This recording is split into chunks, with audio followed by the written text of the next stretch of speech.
Hi hello ಎಲ್ಲರಿಗೂ ನಮಸ್ಕಾರ. ನಾನು ನಿಮ್ಮ ಲಕ್ಷ್ಮೀಗೌಡ ಮಾತನಾಡುತ್ತಿರುವುದು. ಯಾರೆಲ್ಲ ಇನ್ನೂ ನನ್ನ ಕಾಮನಬಿಲ್ಲು ಕಥಾಗುಚ್ಛ ಯೂಟ್ಯೂಬ್ ಚಾನಲ್ ಸಬ್ಸ್ಕ್ರೈಬ್ ಮಾಡಿಲ್ಲ, ಪ್ಲೀಸ್ ನನ್ನ ಚಾನಲ್ ಸಬ್ಸ್ಕ್ರೈಬ್ ಮಾಡಿ ಕತೆ ಕೇಳಿ. ಹಾಗೆ ನನ್ನ ಕತೆ ನಿಮಗೆ ಇಷ್ಟ ಆದರೆ ಶೇರ್ ಮಾಡಿ. ಬಾಂಧವ್ಯದ ಬಾನಾಡಿಗಳು ಮುಂದುವರೆದ ಭಾಗ. ಒಂದು ದಿನವೂ ಮುಖ ಕೊಟ್ಟು ಮಾತನಾಡದವರು ಇಂದು ನೇರವಾಗಿ ಹೊಡೆದ ಹೊಡೆತಕ್ಕೆ ತತ್ತರಿಸಿ ಹೋಗಿದ್ದ ಕಿರಣ. ಮೇಲೆ ಲೈಬ್ರರಿಯಲ್ಲಿ ಬೈರನಿಗೆ ಫೈಲ್ ತರಲು ಹೇಳಿದವರು ಮತ್ತೆ ಬೇಡ, ನೀನು ಇಲ್ಲೇ ಇರು, ನಿನಗೆ ಗೊತ್ತಾಗುವುದಿಲ್ಲ ಎಂದು ಸ್ವತಃ ಅವರೇ ಬಂದಿದ್ದರು.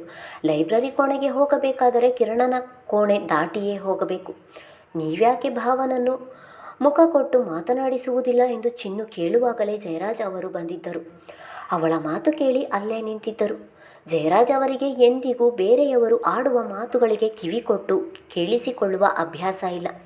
ಆದರೆ ಚಿನ್ನುವಿನ ಮಾತು ತಾನಾಗೇ ಕಿವಿ ಸೋಕಿದಾಗ ತಮ್ಮ ಏನು ಹೇಳುತ್ತಾನೆ ಎನ್ನುವ ಕುತೂಹಲದಿಂದ ಅವನ ಮಾತು ಕೇಳುವ ಹಂಬಲದಿಂದ ನಿಂತಿದ್ದರು. ಹೀಗೆ ನಿಂತು ಕೇಳುವುದು ಸಭ್ಯರ ಲಕ್ಷಣ ಅಲ್ಲ, ಅದು ತಪ್ಪು ಎಂದು ಅರಿತವರು ಕಾಲಿನ ಹೆಜ್ಜೆಯನ್ನು ಮುಂದಿರಿಸಿದಾಗ ತಮ್ಮನ ಮಾತು ಕೇಳಿ ಮತ್ತೆ ಅಲ್ಲೇ ನಿಂತರು. ತಮ್ಮ ಮತ್ತು ತಮ್ಮನ ಹೆಂಡತಿ ಜಗಳ ಅತಿರೇಕಕ್ಕೆ ಹೋಗುವ ಮೊದಲು ಹೋಗಿ ತಡೆಯೋಣ ಎಂದು ಒಂದು ಮನಸ್ಸು ಹೇಳುತ್ತಿದ್ದರೆ, ಗಂಡ ಹೆಂಡತಿ ಮಧ್ಯ ಹೋಗುವುದು ಬೇಡ ಎಂದು ಇನ್ನೊಂದು ಮನಸ್ಸು ಹೇಳುತ್ತಿತ್ತು. ಆದರೆ ಕಿರಣ ಚಿನ್ನುಗೆ ಹೊಡೆದ ತಕ್ಷಣ ಸಹಿಸಲಾದವರು ಮನಸ್ಸು ತಡೆಯದೆ ಹೋಗಿ ತಮ್ಮನಿಗೆ ಹೊಡೆದಿದ್ದರು. ನೀನೇನು ಮನುಷ್ಯನ ಇಲ್ಲ ಮೃಗನ? ಮೊದಲೇ ಹುಷಾರಿಲ್ಲದೆ ಇರುವಾಗ ಸುಧಾರಿಸುತ್ತಿರುವ ಮಗು ಮೇಲೆ ಕೈ ಮಾಡುತ್ತೀಯಲ್ಲ. ತವರು ಮನೆಯವರನ್ನೆಲ್ಲವನ್ನು ಬಿಟ್ಟು ನಿನ್ನನ್ನು ನಂಬಿ ಬಂದಿದ್ದಾಳೆ. ಮದುವೆಯಾದ ಸ್ವಲ್ಪ ದಿನದಲ್ಲೇ ನೀನು ಕೂಡ ಅವಳನ್ನು ಇಲ್ಲಿ ಬಿಟ್ಟು ಹೋದರೂ ಇಲ್ಲಿನ ಪರಿಸರಕ್ಕೆ ತಕ್ಕಂತೆ ಹೊಂದಿಕೊಂಡು ಹೋಗುತ್ತಿದ್ದಾಳೆ.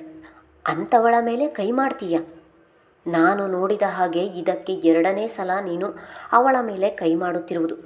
ಇನ್ನೊಂದು ಸಲ ಏನಾದರೂ ಅವಳ ಮೇಲೆ ಕೈ ಮಾಡಿದ್ದನ್ನು ನಾನು ನೋಡಿದರೆ ಕೈ ಕತ್ತರಿಸಿ ಬಿಡ್ತೀನಿ ಬೇಕೂಫ. ಮೊದಲು ಈ ಕೆಟ್ಟ ಕೋಪವನ್ನು ಕಡಿಮೆ ಮಾಡಿಕೊ. ಕೋಪದಿಂದ ಅನಾಹುತ ಮಾಡಿ ಆಮೇಲೆ ಪಶ್ಚಾತ್ತಾಪ ಪಟ್ಟರೆ ಏನೂ ಬರುವುದಿಲ್ಲ. ಅವನ ಜೊತೆ ಮಾತನಾಡದಿದ್ದರೂ ಇಂದು ತಮ್ಮನನ್ನು ಒಂದೇ ಸಮ ನೇರವಾಗಿ ಬೈಯುತ್ತಿದ್ದರು. ತನ್ನ ಅಣ್ಣ ಬೈಯುವುದನ್ನು ಕೇಳಿಸಿಕೊಂಡು ತಲೆ ಕೆಳಗಾಕಿ ನಿಂತಿದ್ದವನನ್ನು ನೋಡಿದವಳಿಗೆ ಸಂಕಟವಾಯಿತು. ನಾನು ಹಾಗೆಲ್ಲ ಮಾತನಾಡಬಾರದಿತ್ತು, ನನ್ನಿಂದ ಇವರು ಒಡಿಸಿಕೊಳ್ಳುವ ಹಾಗಾಯಿತು ಎಂದು ನೊಂದುಕೊಂಡವಳು, ಭಾವ ಇದರಲ್ಲಿ ಅವ್ರದ್ದೇನು ತಪ್ಪಿಲ್ಲ, ನನ್ನದೇ ತಪ್ಪು. ನಾನು ಹಾಗೆಲ್ಲ ಮಾತನಾಡಬಾರ್ದಿತ್ತು, ನಾನೇ ಅತಿಯಾಗಿ ಮಾತನಾಡಿದೆ, ದಯವಿಟ್ಟು ಕ್ಷಮಿಸಿ ಎಂದಳು. ಗಂಡನನ್ನು ಯಾರ ಎದುರಿಗೂ ಬಿಟ್ಟುಕೊಡದವಳು ತನ್ನದೇ ತಪ್ಪು ಎಂದು ಹೇಳುತ್ತಿದ್ದಳು. ನೋಡಿದ್ಯಾ, ನಿನ್ನದೇ ತಪ್ಪಿದ್ದರೂ ಹೇಗೆ ತನ್ನದೇ ತಪ್ಪು ಎಂದು ಹೇಳುತ್ತಿದ್ದಾಳೆ. ಇದರಲ್ಲೇ ಅವಳ ಗುಣ ಎಂಥದ್ದು ಎಂದು ಅರಿತುಕೋ ಎಂದು ಜಯರಾಜ್ ಮಾತನಾಡುತ್ತಿದ್ದರು. ಏನು ಪ್ರತಿಕ್ರಿಯೆ ನೀಡದೆ ಹೊರಗೆ ಬಂದಿದ್ದನು ಕಿರಣ. ನೋಡು ರಶ್ಮಿ, ನಾನು ಮಾತಾಡ್ತಿದ್ರು ಹೇಗೆ ಹೋಗ್ತಾನೆ ಎಂದು ಹೇಳುತ್ತಾ ಕೋಪ ಮಾಡಿಕೊಂಡು ಅವರೂ ಸಹ ಹೊರಗೆ ಬಂದಿದ್ದರು. ಜಯರಾಜ್ ಹೊರ ಬರುತ್ತಿದ್ದ ಹಾಗೆ ಹಾಸಿಗೆಯ ಮೇಲೆ ಕುಳಿತು ಅಳತೊಡಗಿದಳು. ಕಿರಣ್ ಮನೆಯಿಂದ ಹೊರಗೆ ಹೋದ 3 ಗಂಟೆಯ ತರುವಾಯ ಮನೆಗೆ ಬಂದವನು ತನ್ನ ಕೋಣೆಗೆ ಹೋದರೆ ಮುದುಡಿ ಮಲಗಿದ್ದ ಮಡದಿಯನ್ನು ನೋಡಿ ಸಂಕಟಪಟ್ಟನು. ಅವಳ ತಲೆಯ ಬಳಿ ಕುಳಿತು ಅವಳ ಮುಂಗುರುಳನ್ನು ಹಿಂದಕ್ಕೆ ಸರಿಸಿ, ನನಗೆ ಕೋಪ ಬರುವ ಹಾಗೆ ಮಾತನಾಡಿ ನಾನು ಕೈ ಮಾಡುವ ಹಾಗೆ ಮಾಡ್ತೀಯ, ಆಮೇಲೆ ನಾನೇ ಪಶ್ಚಾತ್ತಾಪ ಪಡುವ ಹಾಗೆ ಮಾಡ್ತೀಯ ಎಂದು ಕೆನ್ನೆಯ ಮೇಲೆ ಅಚ್ಚಾಗಿದ್ದ ಬೆರಳಚ್ಚುಗಳನ್ನು ತನ್ನ ಬೆರಳುಗಳಿಂದ ಸವರಿದನು. ಕಿರಣನ ಸ್ಪರ್ಶವಾದಾಗ ಎದ್ದು ಕುಳಿತವಳು, ಯಾವಾಗ ಬಂದ್ರಿ ಎಂದರೆ, ಇವಾಗ ಬಂದೆ, ನೀನು ಮಲಗು ಎಂದನು. ಸ್ವಲ್ಪ ತಲೆನೋವಿತ್ತು, ಹಾಗೆ ಮಲಗಿದ್ದೆ, ನಿದ್ದೆ ಬಂದಿದೆ ಎಂದವಳು. ಗಂಡನ ಮುಖ ನೋಡಿದರೆ ದುಃಖದ ಬದಲು ಖುಷಿ ಎದ್ದು ಕಾಣುತ್ತಿತ್ತು. ಅದನ್ನು ಗಮನಿಸಿದವಳು ಏನು ಕೇಳದೆ, ಸಾರಿ, ನನ್ನಿಂದ ಭಾವ ನಿಮಗೆ ಬೈದರು ಎಂದಳು. ಅದಕ್ಕೆ ನೀನು ಯಾಕೆ ಕ್ಷಮೆ ಕೇಳ್ತೀಯ? ಕ್ಷಮೆ ಕೇಳಬೇಕಾದವನು ನಾನು, ಕ್ಷಮಿಸಬೇಕಾದವಳು ನೀನು. ನಿನ್ನ ಮೇಲೆ ಕೈ ಮಾಡಬಾರ್ದಿತ್ತು, ಆದರೆ ಈ ಕೋಪ ಬಂದಾಗ ನನ್ನ ಮಾತು ನಾನೇ ಕೇಳಲ್ಲ. ಪ್ರತಿ ಸಲ ನನ್ನಿಂದ ನಿನಗೆ ನೋವಾಗುತ್ತಿದೆ, ಇನ್ನೊಂದು ಸಲ ಹೀಗೆ ಆಗುವುದಿಲ್ಲ ಎಂದನು. ಪರವಾಗಿಲ್ಲ ಬಿಡಿ, ಆದರೂ ಭಾವ ನನ್ನಿಂದ ನಿಮಗೆ ಬೈದರಲ್ಲ ಎನ್ನುವ ಬೇಸರ ನನ್ನನ್ನು ಕಾಡುತ್ತಿದೆ ಎಂದರೆ, ಅವಳ ಮಾತಿಗೆ ತುಟಿಯರಳಿಸಿದವನನ್ನೇ ಆಶ್ಚರ್ಯವಾಗಿ ನೋಡಿದವಳು. ಯಾಕೆ ಒಳಗೊಳಗೆ ನಗುತ್ತಿದ್ದೀರಾ ಎಂದಳು. ಇವತ್ತು ನನಗೆ ಎಷ್ಟು ಖುಷಿಯಾಗುತ್ತಿದೆ ಗೊತ್ತಾ? ಈ ಖುಷಿಗೆ ನೀನೇ ಕಾರಣ ಎಂದು ಹೇಳುತ್ತಾ ಅವಳ ಹಣೆಗೆ ಚುಂಬಿಸಿದನು. ಬೆಳಿಗ್ಗೆ ನಡೆದ ಸನ್ನಿವೇಶಕ್ಕೂ ಕಿರಣ ಇವಾಗ ಮಾತನಾಡುತ್ತಿರುವುದಕ್ಕೂ ಒಂದಕ್ಕೊಂದು ಸಂಬಂಧ ಇಲ್ಲ. ಏನೊಂದು ಅರ್ಥವಾಗದೆ ನಿಂತವಳು, ನೀವು ಏನು ಹೇಳ್ತಿದ್ದೀರಾ, ನನಗೆ ಒಂದೂ ಅರ್ಥ ಆಗ್ತಿಲ್ಲ ಎಂದಳು. ಹೌದು ಚಿನ್ನು, ಅಣ್ಣ ಒಂದು ದಿನವೂ ನನ್ನ ಜೊತೆ ಕೋಪದಿಂದಾಗಲಿ ಪ್ರೀತಿಯಿಂದಾಗಲಿ ಮಾತನಾಡಿದವರಲ್ಲ. ಇವತ್ತು ನಿನ್ನಿಂದ ನನ್ನ ಮೇಲೆ ಕೈ ಮಾಡಿ ಕೋಪ ಮಾಡಿಕೊಂಡು ಮಾತನಾಡುವ ಹಾಗೆ ಆಯಿತು. ಅವರು ಹೊಡೆದಿದ್ದಕ್ಕೆ ನನಗೆ ಯಾವುದೇ ಬೇಸರ ಇಲ್ಲ. ನಮ್ಮನ್ನು ಪ್ರೀತಿಸುವವರೇ ನಮ್ಮನ್ನು ದಂಡಿಸಲು ಸಾಧ್ಯ. ಅಣ್ಣ ಇಷ್ಟು ದಿನದಲ್ಲಿ ಇದೇ ಮೊದಲು ನನ್ನ ಮೇಲೆ ಕೈ ಮಾಡಿ ನನ್ನ ಜೊತೆ ಇಷ್ಟು ಜೋರು ಮಾತನಾಡಿರುವುದು. ಅದೇ ಖುಷಿ ನನಗೆ. ಕಿರಣ ಮಾತನಾಡುತ್ತಿದ್ದರೆ ಅವನ ಮುಖದಲ್ಲಿ ತನ್ನ ಅಣ್ಣ ಹೊಡೆದರಲ್ಲ ಎನ್ನುವ ಬೇಸರಕ್ಕಿಂತ ಅವರು ತನ್ನ ಜೊತೆ ಬೈಯುವ ರೀತಿಯಲ್ಲಿ ಮಾತನಾಡಿದರಲ್ಲ, ದಂಡಿಸುವ ನೆಪದಲ್ಲಾದರೂ ತನ್ನನ್ನು ಮುಟ್ಟಿದರಲ್ಲ ಎನ್ನುವ ಸಂತೋಷವೇ ಎದ್ದು ಕಾಣುತ್ತಿತ್ತು. ಚಿನ್ನು, ನಾನು ಇವತ್ತು ಹೊರಡಬೇಕು. ನೀನು ಹೇಳಿದ ಹಾಗೆ ಮುಂದಿನ ವಾರ ಬಂದು ನಿನ್ನನ್ನು ಕರೆದುಕೊಂಡು ಹೋಗ್ತೀನಿ. ಆದರೆ ನೀನು ಮಾತ್ರ ಹೊತ್ತಿಗೆ ಸರಿಯಾಗಿ ಊಟ ತಿಂಡಿ ಮಾಡಬೇಕು. ಇಲ್ಲದಿದ್ದರೆ ಸೂರ್ಯನನ್ನೇ ಇಲ್ಲಿಗೆ ಕಳಿಸುತ್ತೇನೆ, ಅವನೇ ಸರಿ ನಿನಗೆ ಎಂದು ಹೇಳಿ ಅಂದು ಸಂಜೆಯೇ ಬೆಂಗಳೂರಿಗೆ ಹೊರಟಿದ್ದನು ಕಿರಣ.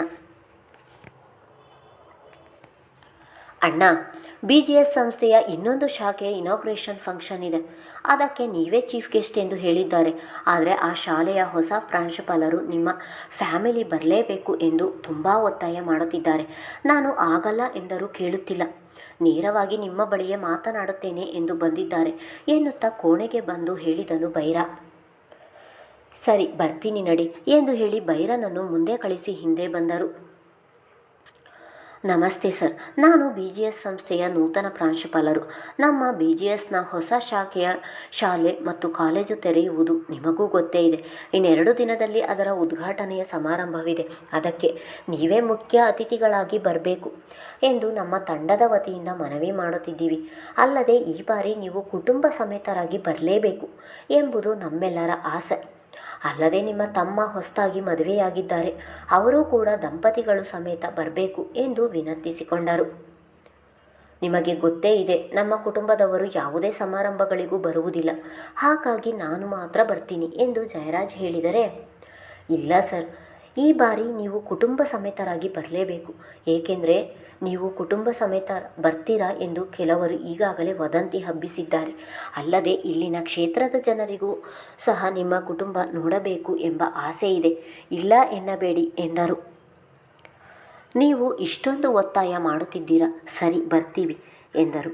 ಅಷ್ಟರಲ್ಲಿ ವನಜಾ ಅವರು ಎಲ್ಲರಿಗೂ ಜ್ಯೂಸ್ ತಂದು ಕೊಟ್ಟಿದ್ದರು. ಎಲ್ಲರೂ ಜ್ಯೂಸ್ ಕುಡಿದವರು ಸಂಸ್ಥೆಯ ಹಣಕಾಸಿನ ವ್ಯವಹಾರದ ಬಗ್ಗೆ ಮಾತನಾಡಿ ಅಲ್ಲಿಂದ ಹೊರಟಿದ್ದರು. ಬೈರಣ್ಣ, ನಾನು ಬರಲ್ಲ. ನನಗೆ ಈ ರೀತಿಯ ಸಮಾರಂಭಗಳಿಗೆ ಹೋಗಿ ಅಭ್ಯಾಸ ಇಲ್ಲ. ಭಾವನಿಗೆ ನೀವೇ ಹೇಳಿ ನಾನು ಬರಲ್ಲ.